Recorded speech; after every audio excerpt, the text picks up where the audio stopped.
दोस्तों नमस्कार, स्वागत है आपका बड़ी खबर बड़े खुलासे में। दोस्तों, बीएमसी और नगर निकाय महाराष्ट्र के चुनाव हारने के बाद सबसे पहले चुनाव रिजल्ट आने के पहले ही ईवीएम, वोट की लिस्ट और बाकी मुद्दों पर दोष अर्पण करने वाली शिवसेना अब संजय राउत ये कह रहे हैं कि अगर पार्टी के अंदर जयचंद ना होते तो भारतीय जनता पार्टी 100 जन्म भी नहीं जीत पाती।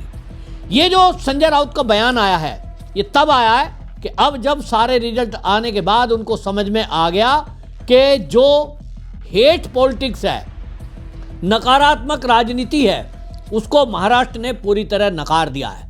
मराठी मानुष की राजनीति आप करिए, लेकिन मुंबई में और पूरे महाराष्ट्र में ऐसा नहीं है कि केवल महाराष्ट्र के ही लोग रहते हैं, अन्य राज्यों के लोग भी पूरे भारत के हर राज्य में रहते हैं, ऐसे महाराष्ट्र में भी रहते हैं। लेकिन संजय राउत का अहंकार देखिए कि वो आज भी इस करारी हार में, बीएमसी को अगर छोड़ दें, पूरे महाराष्ट्र में उनकी करारी हार हुई है।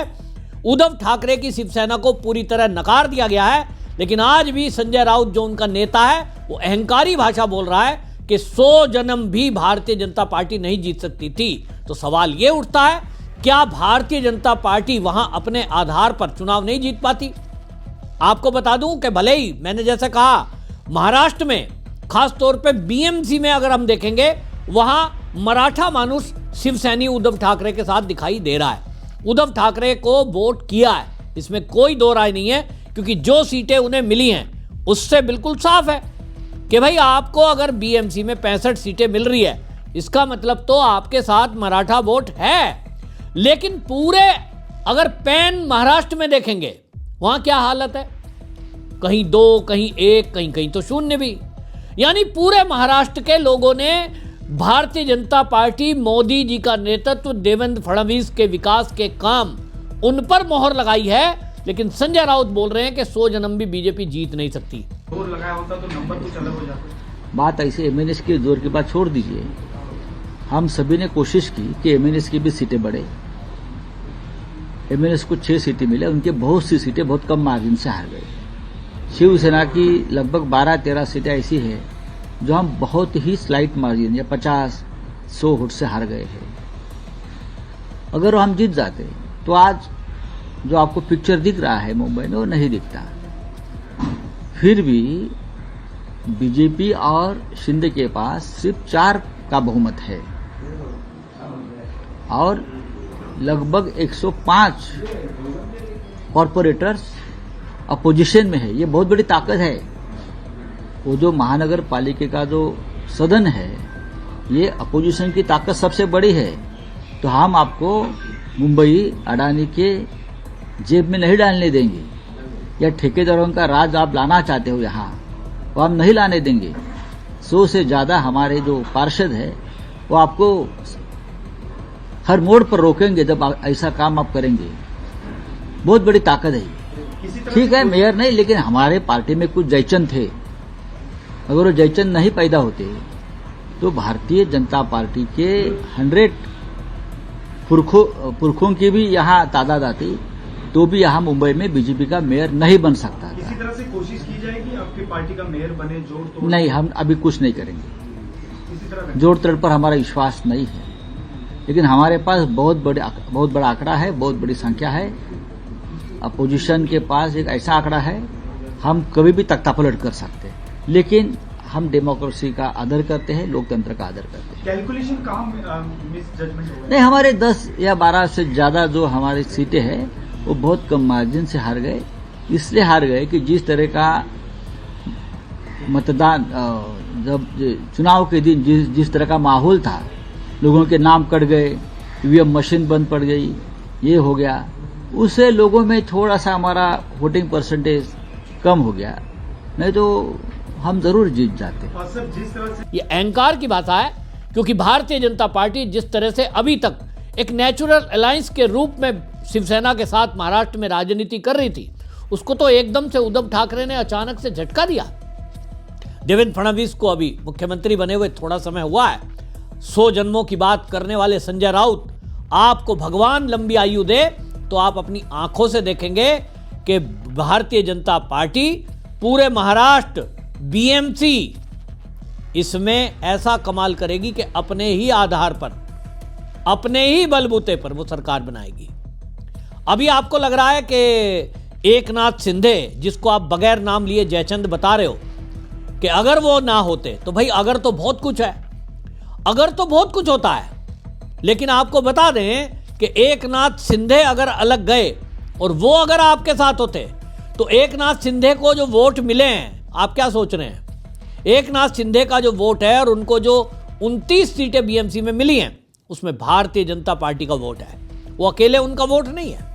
अकेले अगर उनके वोट आधार पे होता तो उनकी ये स्थिति नहीं होती कि 90 सीटें दी है और 29 जीती है।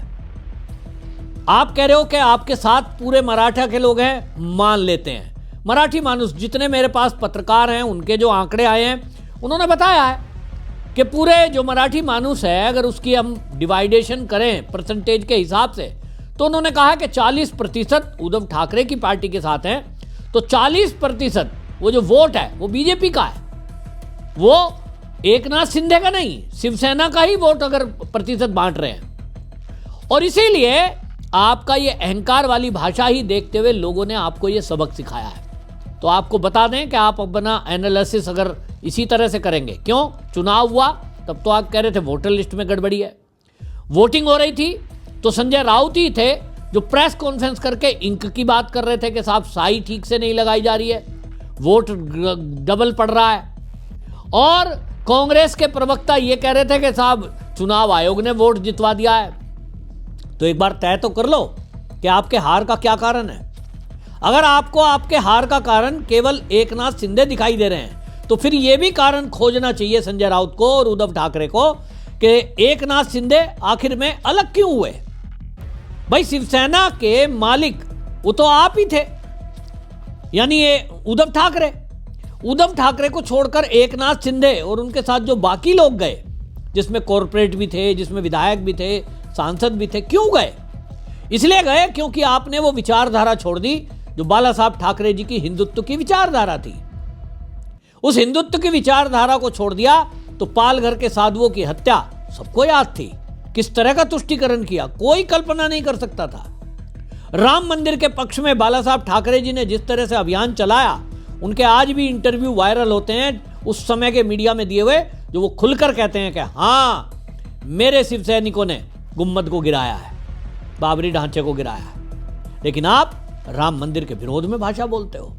तो लोगों ने देखा तो एकनाथ शिंदे वो व्यक्ति है जिसको लगा कि बाला साहब ठाकरे जी की विचारधारा को छोड़कर ये कांग्रेस तुष्टीकरण और मुस्लिम तुष्टीकरण कर रहे हैं, हिंदुत्व का वादा छोड़ दिया, हिंदुत्व का मुद्दा छोड़ दिया, तो उसको तो जिंदा रखना है। किन्हीं शिव सैनिकों को जिनको ये लगा कि हमको राम मंदिर के पक्ष में खड़े होना है क्योंकि बाला साहब ठाकरे जी उस विचारधारा के थे, हमें हिंदुत्व के साथ खड़ा होना है क्योंकि बाला साहब ठाकरे जी ने इसीलिए शिवसेना का गठन किया था।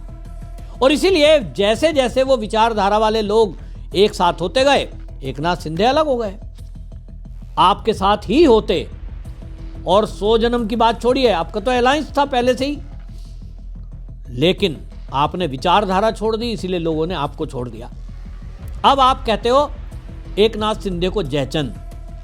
तो भाई महाराष्ट्र के लोगों से तो पूछो, महाराष्ट्र के लोगों ने अपनी वोट के आधार पर बता दिया कि हमारे हिसाब से जयचंद कौन, कि जो सीएम की कुर्सी पाने के लिए भारतीय जनता पार्टी का जो अलायंस बाला साहब ठाकरे जी के सामने बना, उसको त्याग दिया, हिंदुत्व की विचारधारा को त्याग दिया।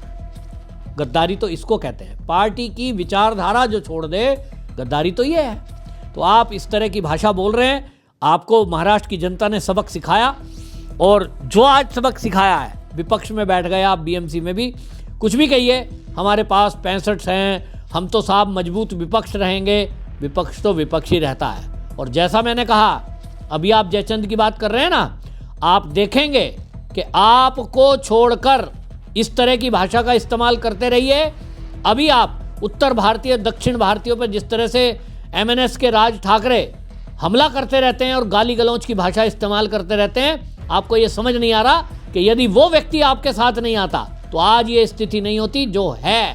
क्योंकि मराठा वोट आपको मिला, लेकिन इसके साथ साथ उत्तर और दक्षिण भारतीयों का वोट उद्धव ठाकरे शिवसेना को नहीं मिला, तो मेरे हिसाब से अगर मुझसे कोई पूछता है, मेरे एनालिसिस के हिसाब से राज ठाकरे अगर उद्धव ठाकरे के साथ नहीं आता, उसको शामिल नहीं करते, तो निश्चित रूप से उत्तर और दक्षिण भारतीयों का वोट उद्धव ठाकरे के लोगों को मिलता।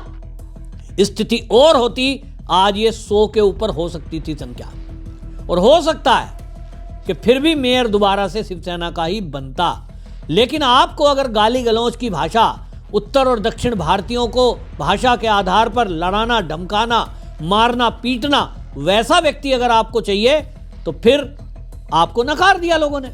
क्योंकि मराठी मानुस भी, चाहे वो मुंबई हो या पूरा महाराष्ट्र, वो ये नहीं चाहते कि देश के लोग, चाहे वो उत्तर भारतीय हैं या दक्षिण भारतीय, वो देश के लोग हैं, उनके ऊपर हमला, गाली गलौज, ये कतई बर्दाश्त नहीं होगा। क्योंकि पूरा देश भारत माता है और इसके नागरिक, हर बच्चा भारत माता का बच्चा है, सबको सब प्रांत में रहने का अधिकार है। आप जो ये भाषा की पॉलिटिक्स कर रहे हैं, ये नफरत की पॉलिटिक्स है, नेगेटिव पॉलिटिक्स है, और इसको कोई आज पसंद नहीं करता। तो मेरे विचार से उद्धव ठाकरे जी की शिवसेना के जो बड़े नेता संजय राउत एकनाथ शिंदे को बगैर नाम लिए वो जयचंद बताने की कोशिश कर रहे हैं। उनकी पार्टी का अगर सबसे ज़्यादा किसी ने नुकसान किया है वो तो राज ठाकरे है। वो उनके तुष्टीकरण की राजनीति है, वो हिंदुत्व को छोड़कर और कांग्रेस की विचारधारा पे चलने की नीति है। आपकी क्या राय है? कमेंट में जरूर लिखें, वीडियो शेयर करें। वंदे मातरम।